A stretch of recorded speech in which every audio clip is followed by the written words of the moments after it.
Salut à tous, alors dans cette première vidéo à l'intérieur du labo, on va voir ensemble comment faire du chocolat. Parce que là j'ai une commande du coup donc, de chocolat au lait végétal, sans lactose. Donc je vais vous montrer un petit peu les différentes étapes, les ingrédients utilisés. Et puis c'est parti, allez! Alors voilà, donc là on se retrouve donc avec le gruet.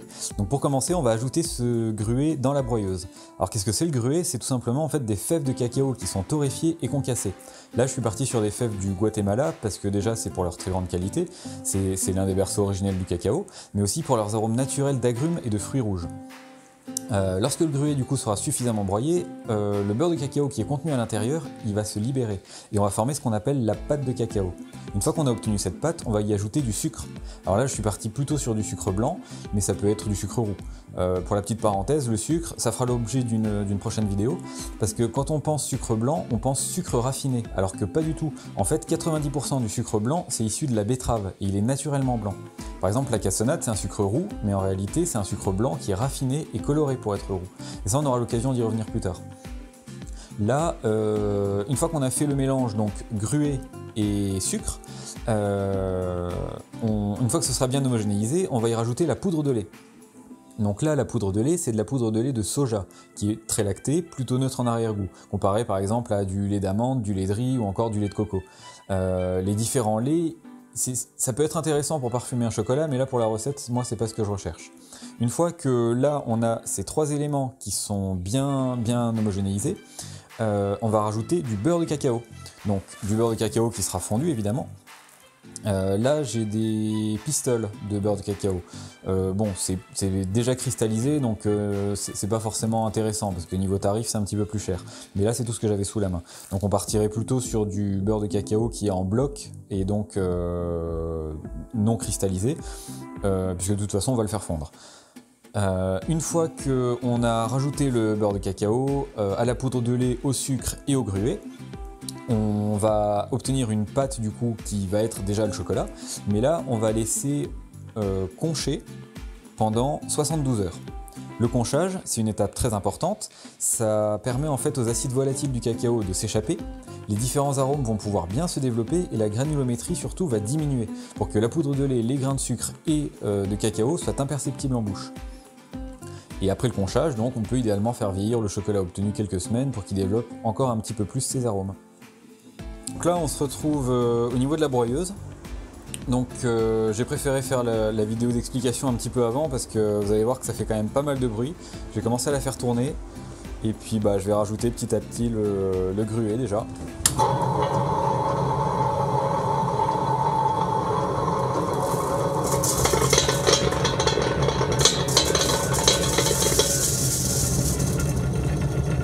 Donc l'important c'est vraiment d'y aller petit à petit parce que sinon ça va gripper les roues de la broyeuse et après c'est un peu compliqué de devoir tout enlever, voilà.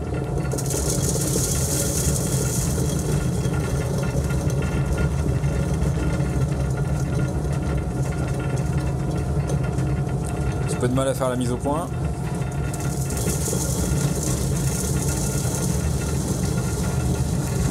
Bon, j'essaie quand même de vous expliquer, mais en gros, là ce qu'on va faire aussi, c'est qu'on va essayer de chauffer un petit peu. Parce que comme ça va déjà pratiquement faire du cacao fondu, le beurre de cacao quand il refroidit, il fige. Donc si vous n'aidez pas un petit peu la broyeuse en chauffant votre mélange, ça va être un petit peu plus compliqué à travailler. Et donc ça on va vraiment bien le laisser tourner pour que le beurre de cacao vraiment puisse s'échapper et que ça commence véritablement à faire une pâte légèrement liquide. Alors ce sera jamais vraiment aussi liquide que lorsqu'on aura rajouté le beurre de cacao, mais voilà, on va déjà avoir un début de quelque chose.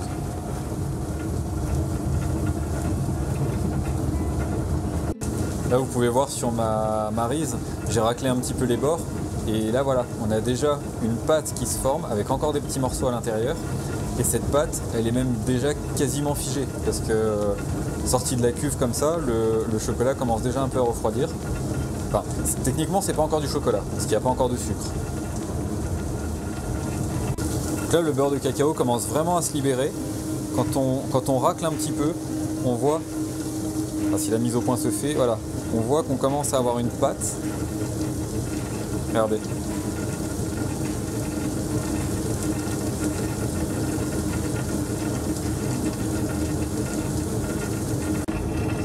Donc là voilà, je vous montre un petit peu l'avancée. Donc là ça fait à peu près une petite demi-heure que ça tourne. Donc là vous allez voir que on a déjà une pâte. Vous voyez, c'est déjà pratiquement liquide en fait. Voilà. Et donc là pour l'instant j'ai pas encore rajouté le beurre de cacao. Là c'est vraiment le beurre de cacao qui était à l'intérieur des fèves. Voilà, donc là je vais laisser tourner un petit peu la broyeuse et je vais vous parler aussi de deux ingrédients que j'ai pas mentionné tout à l'heure. Le premier c'est la lécithine de soja. Donc la lécithine de soja c'est un émulsifiant, ça augmente un petit peu la conservation, ça permet une meilleure fluidité, enfin voilà, ça permet de mieux incorporer tous les ingrédients du chocolat. C'est pas un ingrédient indispensable, loin de là. Donc moi j'ai fait le choix de pas en mettre, de toute façon j'en ai pas. Et le deuxième ingrédient ça va être la vanille. Donc la vanille on en rajoute un tout petit peu, c'est juste pour rehausser les arômes du chocolat. Voilà, le but c'est vraiment pas d'avoir un chocolat à la vanille, donc on va pas en rajouter beaucoup. Là je vais partir sur une vanille de Madagascar. Qui est déjà plutôt forte. Pour ma recette je vais mettre une gousse seulement. Ça va déjà être une bonne recette et ouais, ce sera amplement suffisant. Voilà. Voilà, donc là ça fait un moment que ça tourne, ça fait à peu près 3/4 d'heure. Vous voyez qu'on commence déjà à avoir quelque chose de plutôt liquide. Donc c'est à cette étape qu'on va pouvoir commencer à incorporer le sucre. Donc c'est parti. Pareil, en plusieurs fois, parce que sinon ça va faire épaissir le mélange et ça va gripper les roux. On rajoute vraiment petit à petit. Là on voit déjà que la roue elle commence à ralentir un peu, mais on va pouvoir en rajouter. Là, vous voyez, ça commence déjà à épaissir. On rajoute.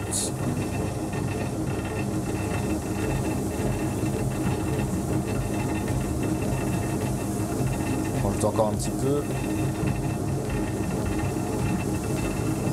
Là ça commence à faire un petit peu des morceaux. Faut pas oublier aussi que le sucre là il est à température ambiante, donc il est un petit peu froid.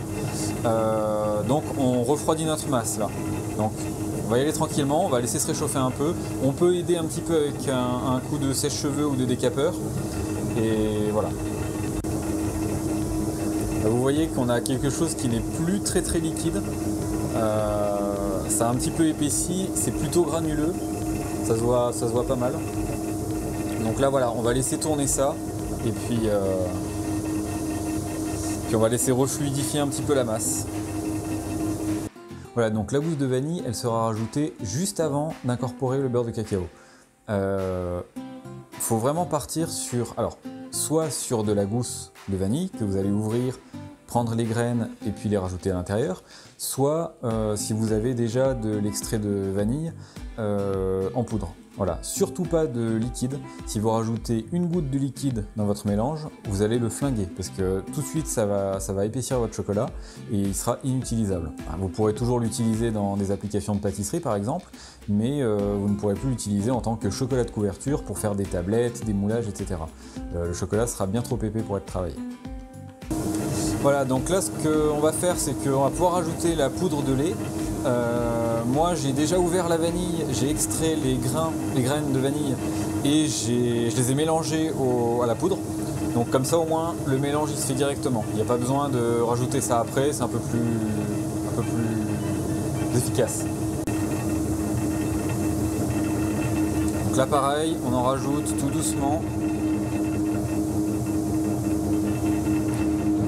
Donc là je pars sur un chocolat quand même qui va être assez lacté, donc il y a pas mal de poudre de lait.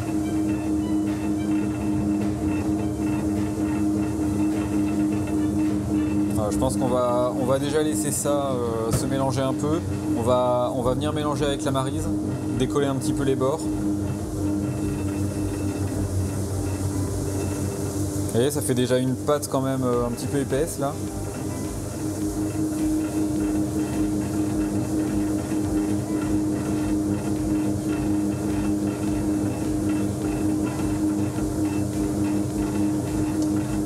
Et puis on va rajouter petit à petit un peu de poudre de lait et puis ça va très bien aller comme ça.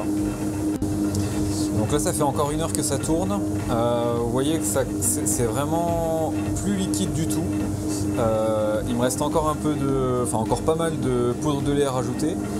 Mais bon, là on a vraiment beaucoup de matière sèche à l'intérieur. Donc je vais quand même rajouter un peu de beurre de cacao pour fluidifier et aider, parce que je pense qu'on aura un peu de mal à rajouter le reste là. Donc là voilà, on a le beurre de cacao qui est fondu. Donc je vais simplement rajouter un tout petit peu, juste pour pouvoir fluidifier légèrement le mélange. Vous allez voir qu'il suffit de pas en mettre beaucoup, pour que ça suffise déjà. Voilà. Ça, on va le laisser bien s'incorporer. Et puis après, on va simplement jongler entre la poudre et le beurre de cacao. Mais vous voyez que déjà, bon, on a quelque chose d'un petit peu plus fluide. Voilà. Bon bah, je pense que je vais pas refilmer entre deux. Je filmerai un petit peu une fois que toute la poudre de lait sera incorporée et le beurre de cacao. Voilà. Voilà, donc là, la totalité des ingrédients ont été ajoutés. Pour rappel, il y a le gruet, donc des éclats de fèves torréfiés et concassés. L'origine, c'est le Guatemala, donc on va avoir les notes d'agrumes et de fruits rouges un petit peu. On a rajouté du sucre, du beurre de cacao et de la poudre de lait de soja. Donc là, je l'ai goûté un petit peu. On a déjà un goût assez prononcé de lait, sans arrière-goût. Donc ça, c'est vraiment très intéressant. Et donc voilà, donc là, on a notre produit final, du chocolat au lait 100% végétal, sans lactose. Et là du coup donc on va laisser tourner la cuve pendant 72 heures. Donc ça fait quand même 3 jours. Hein. Dans 3 jours, il sera fluide, il sera vraiment pas mal. Et à ce moment-là, la prochaine étape, ce sera de le tempérer. Donc là, la cuve elle tourne, on est à peu près vers les 35 degrés. L'idée ça va être de remonter le tout entre 45 et 50 sans dépasser les 50 degrés. Et ensuite on fait la courbe de tempérage, ça on verra le moment venu. Voilà,